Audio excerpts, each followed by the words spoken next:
Thank you so much for the constant prodding of we the media guys. Hopefully, this will be mainstream. That's the word we are looking for. So I have a panel of people who know more than I do about this. But what I'm good at is asking questions. Your topic is very powerful. So I'm told the topic for my panel is governance, blockchain, cryptocurrency, real estate, financial system, safety, policy, and development. It's very long. So I've decided to change it. Yeah, I've changed the topic. So we will simply go to the theme for the day: blockchain technology for development. Right. So what we'll do is, I have about 4 questions, and we have 6 of you. So I want to make it exciting. So I'm going to tell you what questions I hope you want to answer. But I'll ask each question in turn, so it will be more exciting, memorable. What is development to you? Because some of you are Bank of Ghana people, some of you are GIPS, some of you are private sector, some of you are lecturers. So when we say development, what do you mean? What do you understand by it? Right? And then of course, we'll ask the logical question, which is, how does blockchain stroke crypto apply in your field? Is that a good question? It's a good question. How does blockchain stroke crypto? I'm saying stroke crypto because those of you in the room, you understand this. How does it apply in your field? Or to make the question more exciting, what critical problems does it or can it potentially solve? Right? Please remember the question. So question 1, what is development? Start writing. Question 2, how does crypto stroke blockchain apply in your field? You answer. And like 1 minute, 30 seconds. Don't give a long speech, that will be boring. 3, what critical problems does it or can it potentially solve?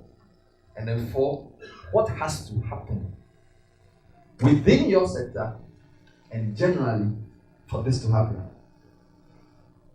Does it make sense? So I'm saying number 1, when we say development, what are we talking about?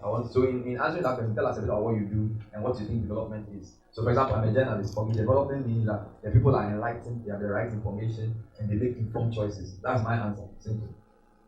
How does blockchain apply in your field? I don't really know yet, but I'm sure you know. And then, what critical problems do you think blockchain can solve in your field? Because some of you are from regulation, some of you are private sector. And then, the final question, which I think is a very important question, what ought to happen? I'm talking about the governance side now. What are some of the critical things that need to happen for the potential blockchain has for development to be unleashed? Please, does this make sense? If we have time, I'll take some questions from you guys because knowledge doesn't reside in one man.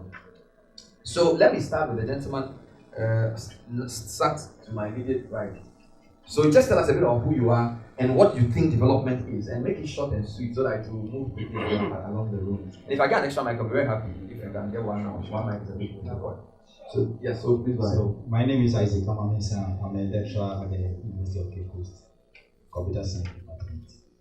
So in computer science development means we building stuff, making things up to date, coming up with the recent things that we have. So if you see a development nation, it means you are up to date with all the technologies and stuff we have. So basically that's what development means. Thank you. I'm the executive director of the Ghana Domain Name Registry. Oh. Yes. And what its mandate is pretty much to look after certain internet domains within Ghana. So essentially, I'm into technology. And for me, development in technology is Ghana having technology at par with the rest of the world. That's a nice one. I'll come back to that. Next. I'm Sylvester Segi from Nami London. Okay. So as development means that we're solving basic human problems with technology, making it possible for our lives to be improved better than it used to be yesterday. That's very interesting. GIPS. My name is Kweju Inti. As has been said, I work with the Ghana Interbank Payments and Settlement Systems, which is a wholly owned subsidiary of the Bank of Ghana, for the records. And what we do is to deploy, operate, and manage payment systems infrastructure for the country. In direct response to the question at hand, in my view, development is a process of identifying the resources that are available to you, reviewing your circumstances, and looking at ways to make better use of the resources that you have. Charlie, this is your answer, Gary. But give me a round of applause. Identifying, reviewing, and deploying. If it was what you know, you have 3 points. Yes, sir. Okay, hello. My name is Michael Vanderboy. I'm with the Bank of Ghana, and I'm a software developer. So, my position is going to influence my explanation of the concept of development. So, talking from the view of the central bank, development is an event constituting of a new stage in a changing situation. So, in the central bank, we look at the financial inclusion aspect of the economy. We look at payment systems, promoting banking in the country. So, these aspects are continually evolving.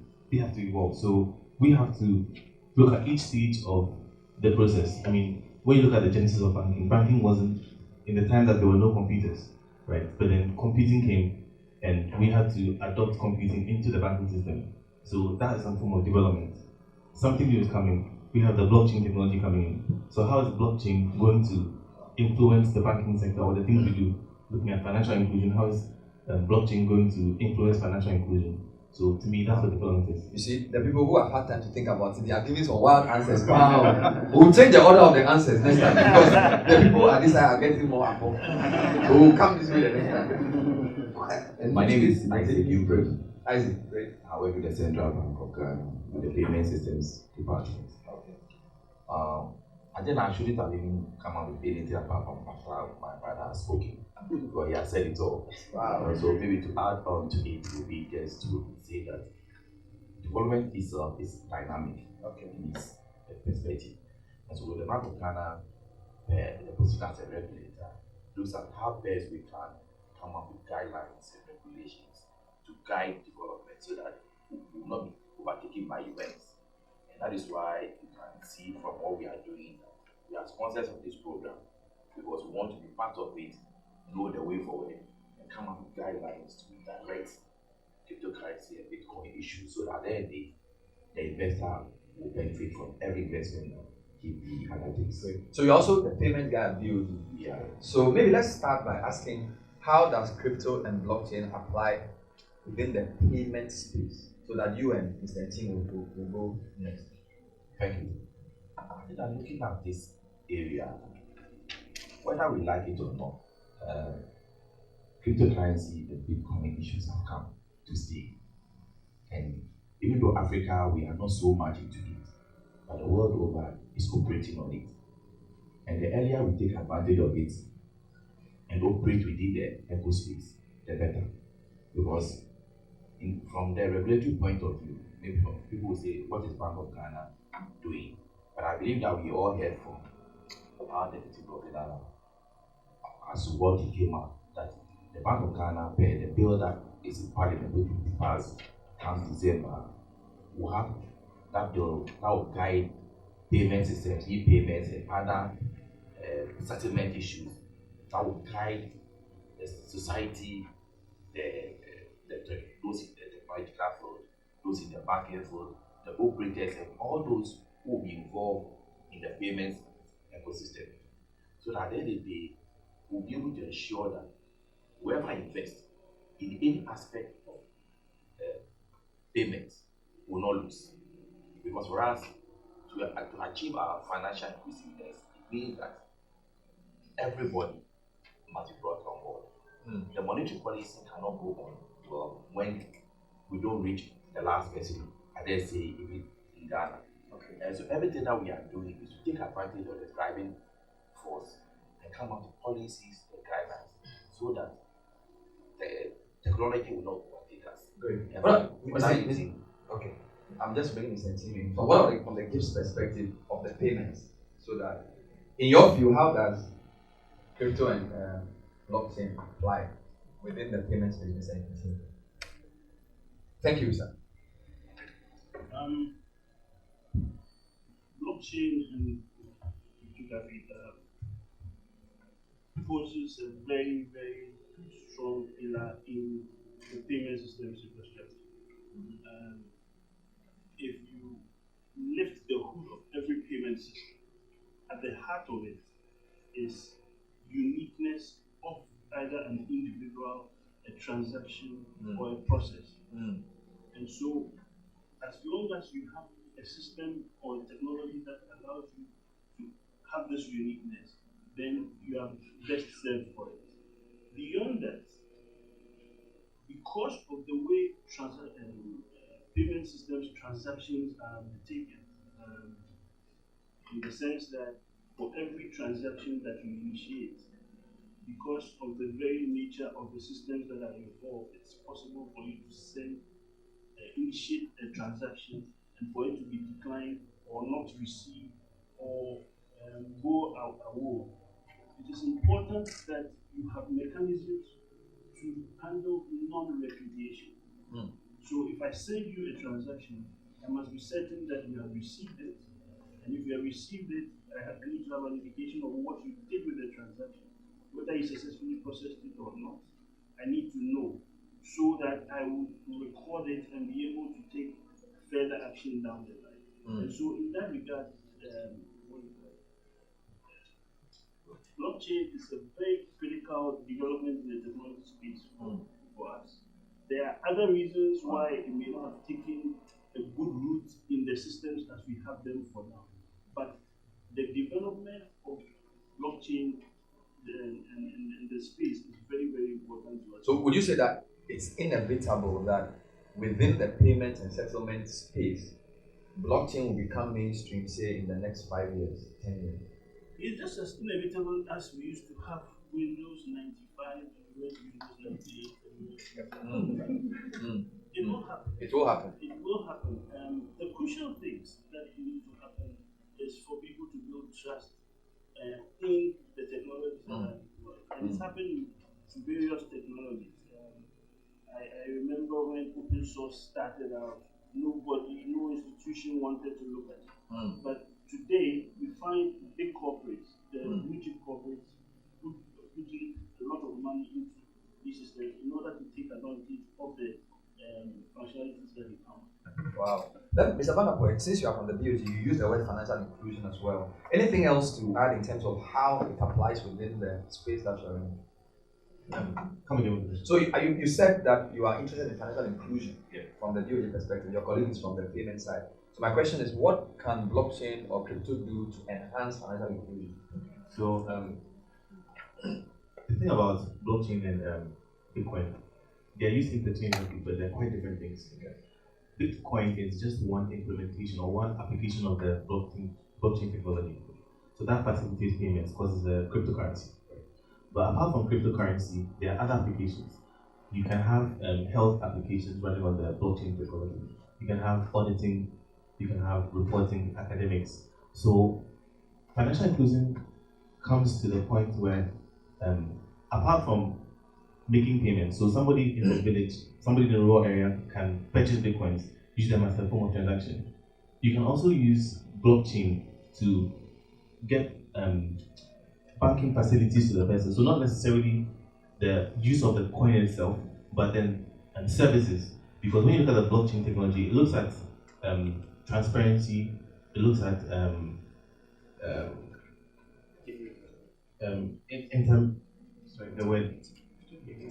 immutability. Yes. So if financial inclusion doesn't necessarily only concern the coin aspect, but then other applications, then the central bank or central banks all over the world are interested in several applications, even regulation. You can use the blockchain technology to regulate and supervise activities of banking industries within the space. So I always tell people that if the thing you are talking about, you can explain it in your local language, you don't understand it yet. So I have a trick question for you before the panel ends. So when you are using words like transparency and immutability, be careful. Because you have to translate it in your language before we leave. So I beg. Mr. Sergi, you are from the land sector. It's one of the most problem-prone sectors of any country.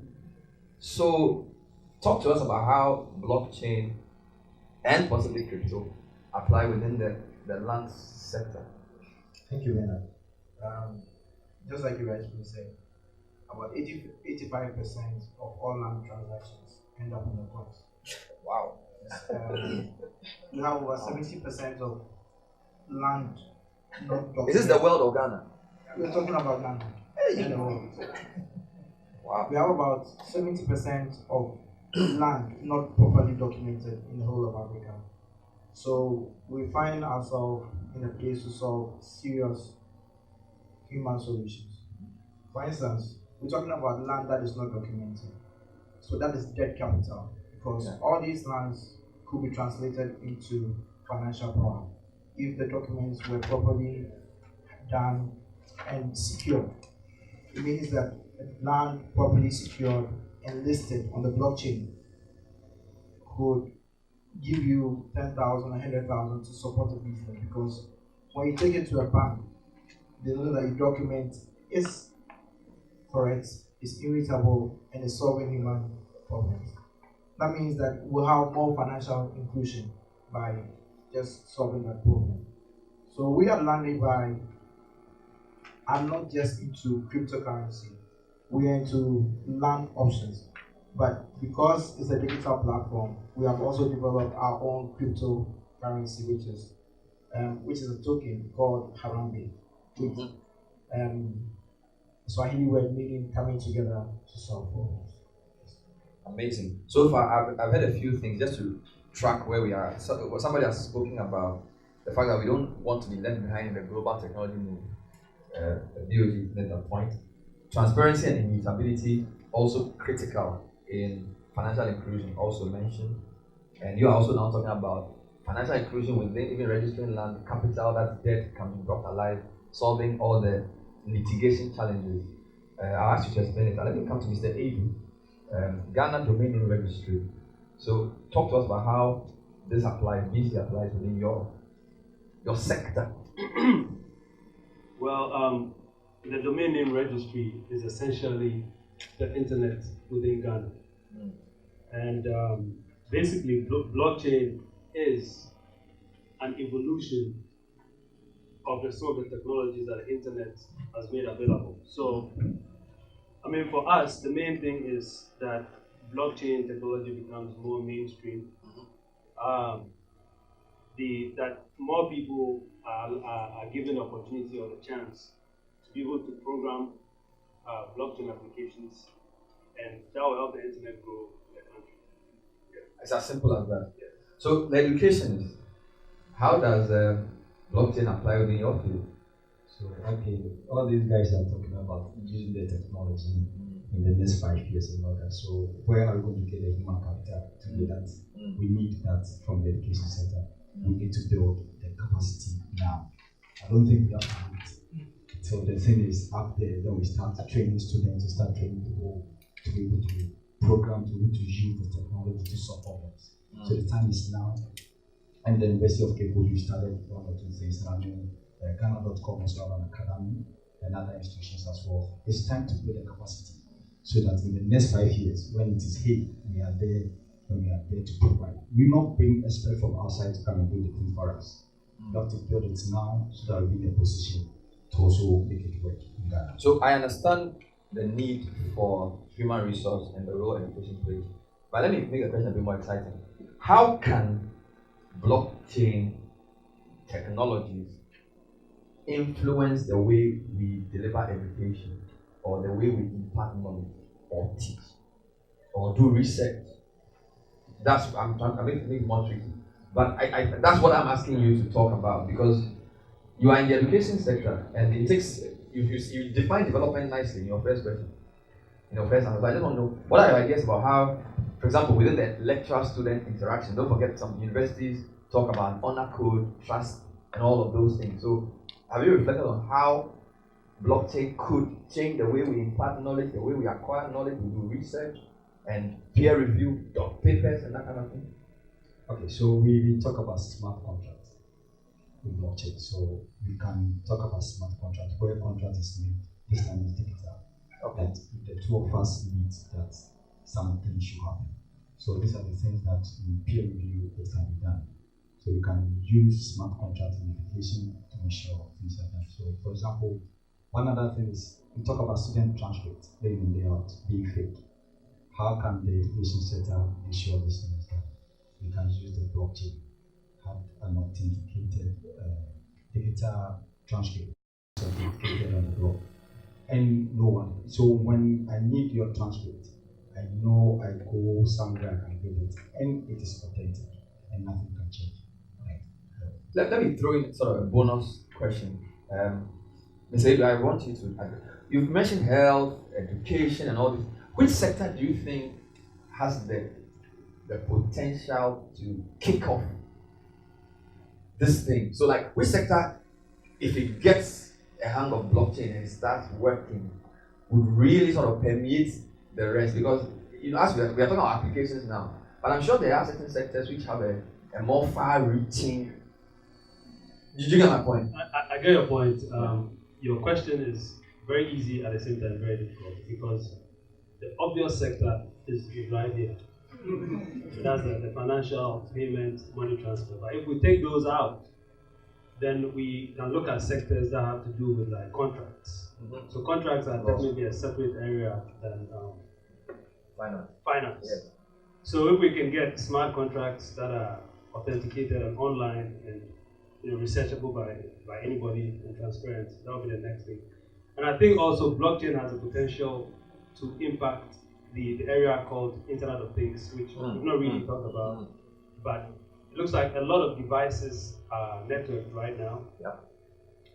And if applications can be built on the blockchain that can authenticate these devices, it will sort of reduce the propensity for hacking and stuff like that. So, I mean, if you want one answer for your question, I'll say the area of contracts. So, finance and the contracts. Yeah. Those are the two. Any more thoughts on that question? Which sectors you feel have the potential to drive the blockchain change agenda? Any takers? Or you agree with the answer you're giving? Yeah, I do agree with you. You think so? I believe that we've also taken the first step in land issues.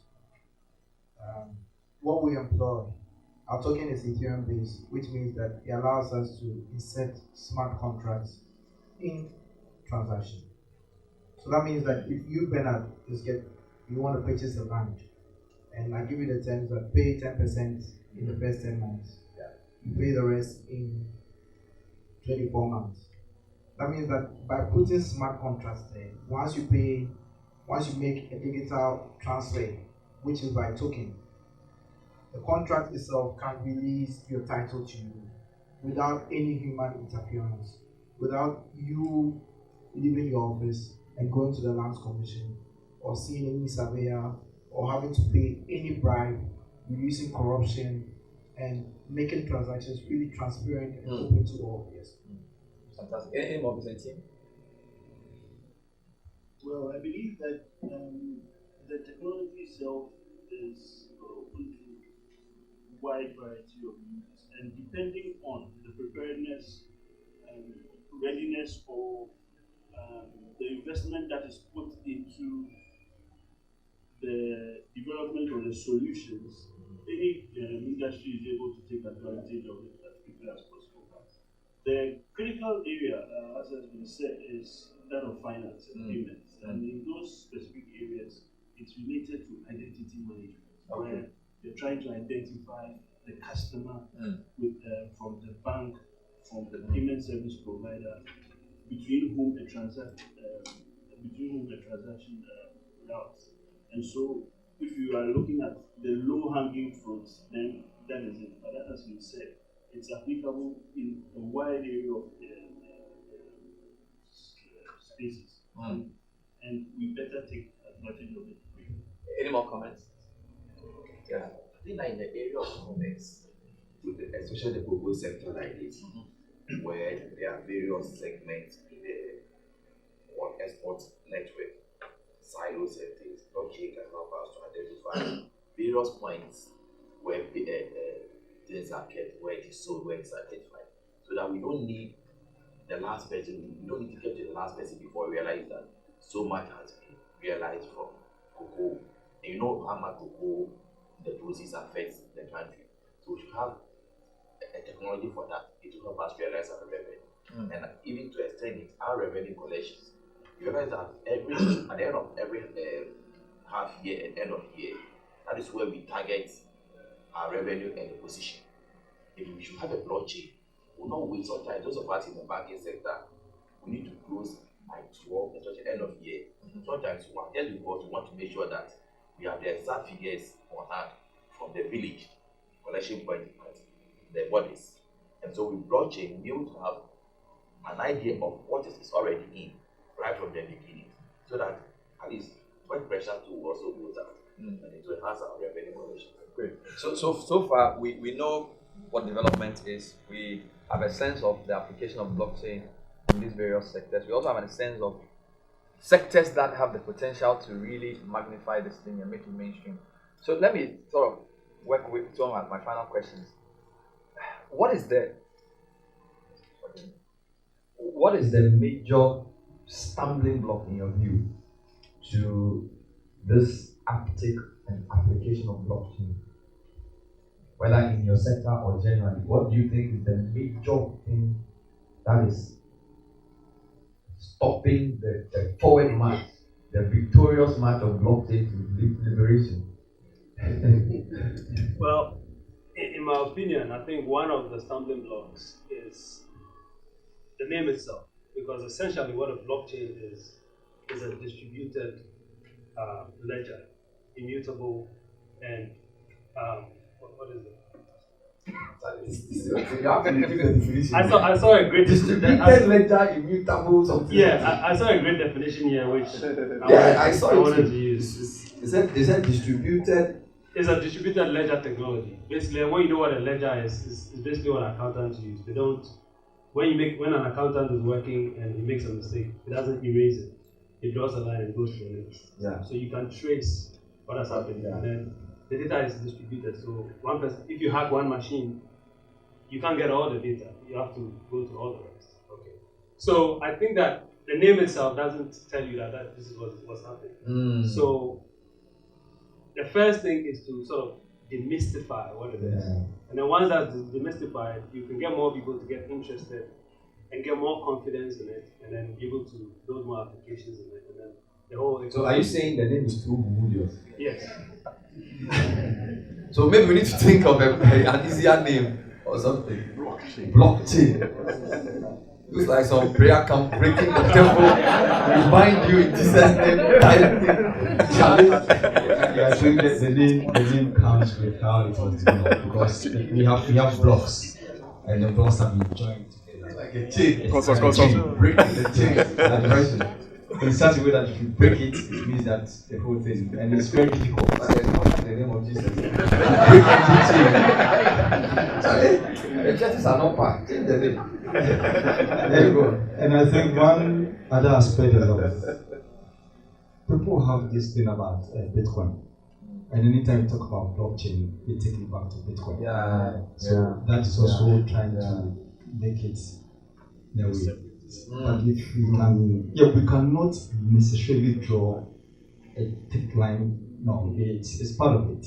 Do you think that if we sold blockchain away from the financial application, we would, because I get the sense that the resistance to Bitcoin, Ethereum, and all these things is more from the established financial industry, who because they don't understand it, they really don't want to have anything to do with it. For example, when you listen to even BOT officials initially, it was like, no, this thing we don't know, we don't understand it. So do you feel if we sort of sold blockchain in the way like contracts, trust infrastructure, application to simple things, it would better succeed in this space than boxing it? Because even in the topic you said blockchain and crypto. You get me? Although if you broke it into two, blockchain could do better. I don't know if the question makes sense. So for example, we are doing a research trying to solve a problem with blockchain technology. So we are saying that if I can put devices on let's say cows for the full inheritment, I can put devices on them to track their movement. And this thing is stored on the blockchain in a way that nobody can change it. So if you tell me a Fulani man tell me that, hey, my farm, oh, I'm a farmer, reports that this guy has destroyed my farm. We go, we check. Okay, where was this particular head at a particular time? And this data, because it's on a blockchain, so it's very difficult to change it. That's what it's so. If we use that to solve problem, then we can draw the line.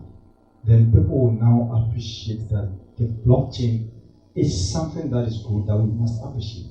That's some really deep thing right there. I don't know if you guys. This is very serious. Give me a round of applause. Very powerful. Wow. We don't even have to call it blockchain. And you don't have to go to school to understand how it works. Because the way you just explained it, if the police, the headsman, and the farmer can all equally verify, then we don't even have to fight. We don't need to fight. There's no because point. the thing is there. And I think that the trouble is, how do we sell the solution without the whole, it's like the whole blockchain thing is some, Charlie is too hard. Please look at me. Like, can't we make it simpler? Instead of this blockchain, crypto, big English tie wearing. Just to re-emphasize what my colleague has said, technology people have a very good way of frightening other people away from it. Use of acronyms, weird names for things like demon, and it eventually comes back to her. Because, like I said, technology is technology. Nobody is interested in technology. Nobody is interested in technology until it provides a solution. So you can have the fanciest of technology, and I've seen quite a bit. I remember 1998, I was in a company in the US, and I saw this gentleman with one mouse moving across computer screens. Wow. Yes, one mouse moving across computer screens. There were like 20 of them. So it was really that one mouse across. That's just to say that technology existed in 1997, 98. It wasn't until 2010 and 11 that Microsoft bought it and incorporated it into Microsoft Windows. And so it is not the the technology that you have. One of the things that I find, particularly in our space, technology practitioners in the space, is that we make a lot of assumptions about what an institution is about, and what they are supposed to do, without finding out in detail what they do. I'm happy to say that we are seeing some changes in the industry, but 9 times out of 10, people come to us and come and discuss things, solutions that they are providing, and that they hope that we can adopt and use, which is different from what we are doing. Yes, it is good to innovate, but you can't innovate and immediately drop what is working today. People haven't built trust in what we are coming. So it's important that apart from building all the capacity we want to build, we must do research. We must do research. There's no harm in asking questions. Of course, I can imagine it's a bit difficult getting information from some organizations, but it's not all of them. In our place, we spend probably 70-80% of our time in discussions with all kinds of developers who want to come and integrate with us and so on and so forth. So if you go in the sad bit, the sad bit is that, again, in my experience, when we set up our infrastructure and we're looking at integrating with third parties, we couldn't just put it out there for everybody to connect with. We had to put in requirements, rules, and regulations. Now, so many companies came to us, or individuals asking to do that. The moment you explain what your requirements are, they go off and they go around chit-chatting about how they cannot connect to GIPS because of A, B, C, D, and E. Unfortunately, when I'm saying unfortunately, that it was only one institution that went back, sat down, and made sure they were covering all the bases. And came back to us and said, what you said we should do, we have done 70% of it. Can we connect? Wow. And we work with them into the connection. Wow. Unfortunately, that publication was Ghanaian. Oh. All the Ghanaian, including my friends who talk to me outside of work. We want to do this, how do we do it? And I'll explain it, and then ask you to come to the office for work. Still go and say, oh, you can't connect, you can't connect. So research is important. Don't make assumptions. If you go the first time and you don't get the information, go again. Nobody shoots anybody for coming to us for information. Wow. Very useful insight. Any additions to that? Thank you. Yes. Any additions? I would say that Bernard, it's not that Bank of Ghana were saying that you didn't know where you don't want to talk about it. You see, the position of Bank of Ghana is always taken as the final word pertaining to situations. And so we study the situation and know how we come out with policies and guidelines. And per my intro, you realize that even what the governor said, there's a bill underway. We always come out with guidelines at the end of what we have seen. And I believe that we haven't missed out yet. Because we are looking at a way of making sure that the individual space is kept and then every aspect of the business is smooth. Thanks for that clarification. I want people to react to what Mr. Ntima said on the panel. Thank you very much. I agree with all the what the gentleman said. For us, just like Mr. Ntima said, the concept itself needs to solve problems. And until it begins to solve the problem, it doesn't work.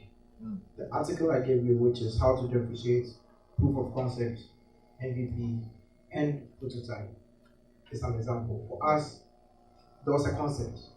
Get land records listed so that you are able to have land secured and transact business in a smooth and trustworthy way. So we went ahead to prove the concept, which is to make it work, to have a variable quantity, to test it, and have a prototype which actually works. Once it begins to work, then people will have confidence, because for you bringing the technology, the onus lies on you to test it and make it work. Once it's working and regulation is available to guide you, it will weed out all the chaff in the system and make the technology go. Great.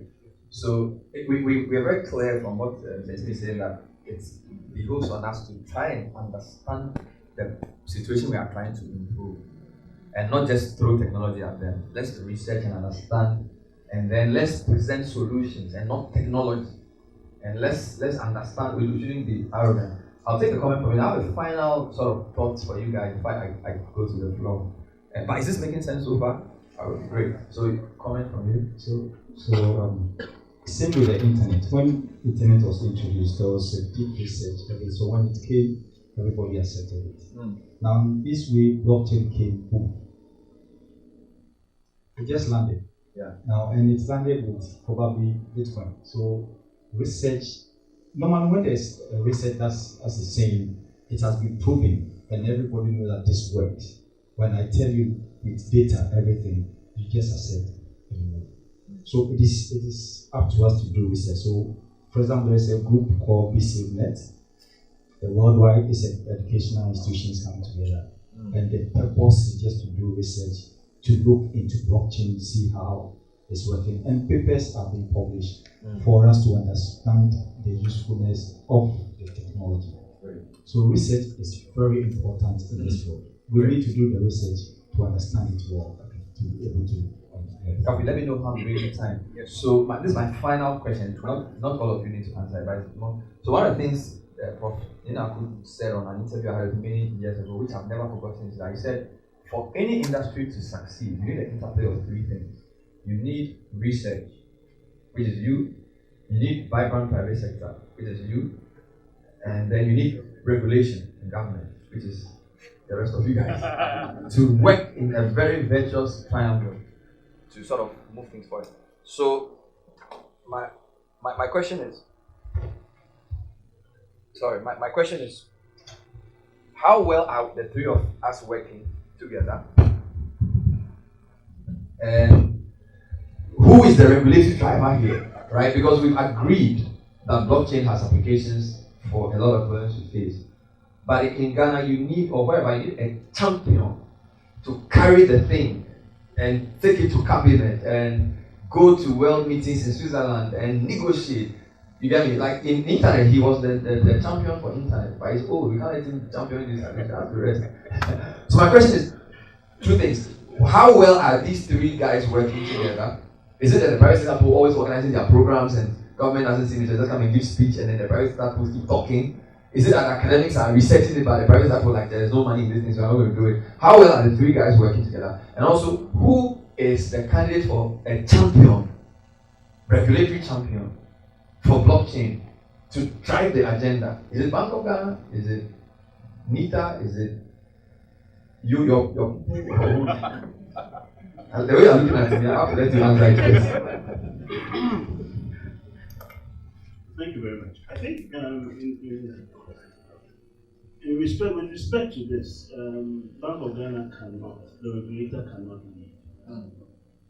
The primary role of the regulator is to make sure that the systems that are supposed to deliver a certain service are functioning properly and with integrity. Okay, so if we leave Bank of Ghana to lead, it may be a bit of a problem. They can only support, particularly because Bank of Ghana also has a good pocket. They can support some funding of the research that goes on because there are implications for the services that the technology is able to support. But let me say that because of the speed of development of technologies that are coming out and the need for research, this is typically a private sector and research institution issue that they need to focus on. And to that extent, I'm happy to note some changes happening in the space with the formation of the Chamber of Telecommunications and just recently the Chamber of Technology, the Technology Chamber, which is an attempt to bring technology people together to discuss issues of mutual concern, which I believe must also include new and emerging technologies that are coming up. And gone are the days when you'd say, okay, I left school after reading computer science and I have my degree and I don't want to be told what to do by anybody. Belonging to such institutions is critical for the continuous development of the profession and the space, which is why the accountants do it, which is why the lawyers do it, which is why everybody else does it. And the technology people, you carry their knapsack, you sit in one corner, and they are done. And you come up with a solution that is fancy, but you cannot use. And they don't like being told that, okay, it's nice, but it doesn't solve my problem. A few references have been made to financial inclusion. At the core of financial inclusion, particularly because of where we sit as a country, is about reducing the cost of transactions. That is the core. You can have the fanciest of technology. If it adds up to my cost, I'll look at it and I'll tell you, good job, but you take it back home. Yes. If you bring it to me and it sits in my infrastructure and it reduces, for example, if it comes to my infrastructure, it allows me to throw away something that I was paying 200 CDs for and pay you 100 CDs, I'll look at it. So that's where I'm saying that we need to do our research, but beyond that, the research must lead to the development of solutions. Solutions that business, I believe everybody here, the institutions in particular, when they find a solution that they can pay for, which will bring them effective service at a price that they can afford, we'll look at it. On the other hand, if it comes and somebody has to take it through a certain approval process. Nobody wants to go and look stupid. You have a budget that you are being told to reduce, then you show up with something that is 3 times that. To be told don't say. Wow. Yes. Mr. Kofi, anymore? Use this mic. Use the other. Yes. Basically, unfortunately, we are in an industry that moves at light speeds. So it's almost impossible for governments, policymakers, regulators to keep up. Yeah. In fact, just recently, Bank of Ghana came up with a cybersecurity directive, and this is years after a lot of hackings and stuff have taken place. And I don't think even at this point there's a national directive to that effect. Blockchain moves at internet speeds. So I think maybe that the nearest agency that can take care of regulating or come near to regulating blockchain would be NITA. Okay. But the regulation might not necessarily be on the technology itself. It can give guidelines as to the applications and what kind of cybersecurity factors must be in place, and guidelines of how to do that. So the triangle, I'd say maybe the regulatory bit is a weak link. The research can follow up on what's happening at the grassroots. All right. Anymore? If not, Let me. yes. We may not necessarily have to lead, but we need to play a major role. Because by all means, money is involved, funds transfer, money laundering issues are all involved when it comes to this aspect of a business. And therefore, Bank of Ghana has to be involved with NITA in terms of coming out. Sometimes when we are talking about this issue, this is Bank of Ghana and Bank of Ghana, but that is the reality. Because if there's money laundering, the people who are dealing must be identified. Here, it's virtually like virtual business. You don't know what is happening, but it's affecting the economy. Whether we like it or not, some business is going on, and therefore it's affecting the economy. And if it's affecting the economy, then the central bank must get involved and come up with ways to regulate it and to direct it. It is so we need to play a major role in it. Okay. But it should be a collaborative effort. No problem. So please put your hands together for my partner. Unless Vanna Boy wanted to work. Okay, so Mr. Mensa and Vanna Boy, quick 30 seconds each. Then we're going to turn to you guys for some comments or questions. So in a way, the regulation of the blockchain lies in the application. Okay. It lies in the application. So most of the times when we are talking, probably our mind is going to Bitcoin. Yes. But for regulation of the blockchain, it lies in the application. So the transport sector, all the industries that are going to use the blockchain and have their regulations, it lies in there. So we don't need a state agency to regulate it. No. But you know what that's beautiful, but you have a social system which has been structured such that there are people who have to take decisions and account for things. Yes. So if the thing regulates itself, Yes, Bernard, if I may come in. The state agencies, yeah. whether blockchain exists or not, have their regulatory functions to execute. Okay. And they will do that. Blockchain, as we have noted, is separate from Bitcoin.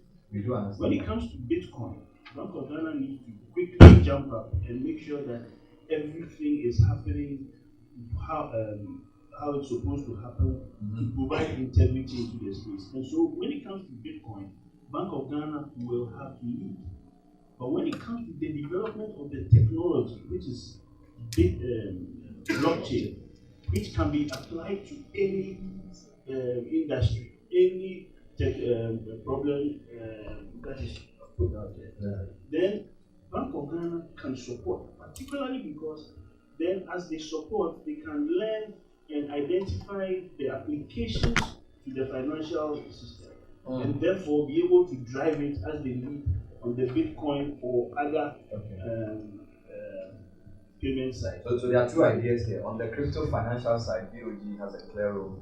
But in terms of the technology of blockchain, talking about technology governance, and Kofi thinks NITA could do that. Because even if the thing regulates itself, we still need somebody we can go to. If we, I mean, or what if you are going for a conference in Switzerland about how blockchain is being used to do things globally? Who represents that? Will the system represent itself? You need people to go, right?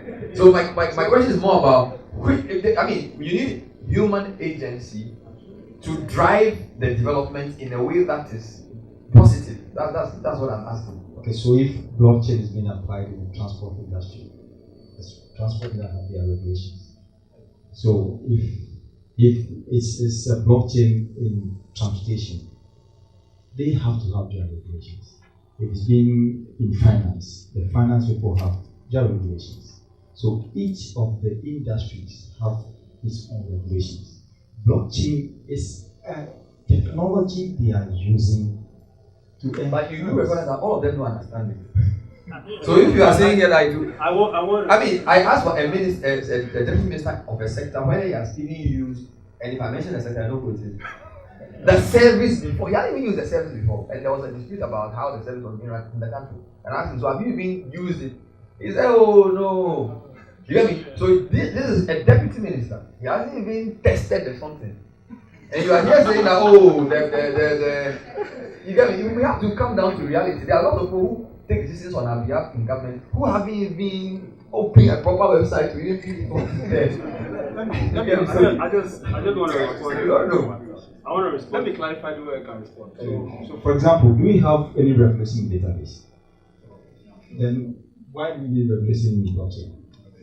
Because it's basically it's like an agnostic solution. Yes. Which doesn't require what about regulation for the development and uptake? Now, let me just do you guys have a point? Briefly, because as much as blockchain is a technology that can be regulated by the separate sectors themselves, it also needs some kind of oversight. For example, when you have your data in your various blockchain sectors, there can be an overseeing body that says all data on each blockchain should be encrypted, because after all, blockchain is transparent.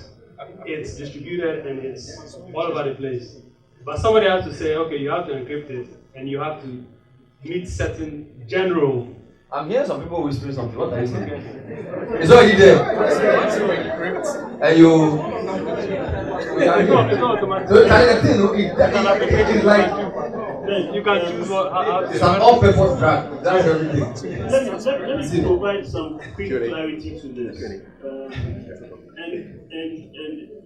And I strongly believe in not trying to reinvent the wheel. Today, as we speak, other countries have experienced blockchain and they are using it in different ways.